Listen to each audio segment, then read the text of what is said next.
கோவை குறிச்சியின் மூத்த முன்னோடியான அத்தானி பாபுவின் 32ஆம் ஆண்டு நினைவு நாள் இன்று. 86இல் குறிச்சி வேடப்பட்டி பேரூர் குனியமத்தூர் யூனியனாக இருந்தபோது பேரூர் பெருந்தலைவர் பொறுப்பை வகித்தவர். அது மட்டுமின்றி கோவை, நீலகிரி, ஈரோடு ஆகிய மாவட்டங்களின் அன்னக்கிளி திரைப்பட விநியோகஸ்தராக இருந்தார். மேலும் விவசாய சங்க தலைவர், கூட்டுறவு வங்கி தலைவர் என பல்வேறு பொறுப்புகளை வகித்தார். திமுக அறிவித்த அனைத்து போராட்டங்களிலும் பங்கெடுத்தவர். குறிச்சி முக்கிய தலைவராக விளங்கிய இவரது வீட்டிற்கு முன்னாள் முதலமைச்சர் கருணாநிதி வந்துள்ளார். 1987இல் மதுக்கரை சாலையில் பிரம்மாண்ட பொதுக்கூட்டத்தை மாநாடு போன்று நடத்தி காட்டியவர்.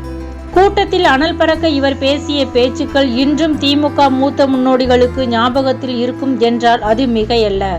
கருணாநிதி, அன்பழகன், முரசொலி மாறன், வைகோ, சாதிக் பாட்ஷா ஆகியோர் தலைமையில்தான் இவரது மகள் திருமணம் நடைபெற்றது. அத்தானி பாபுவின் பெயர் திராவிட உணர்வாளர்கள் உள்ளவரை நிலைத்து இருக்கும்.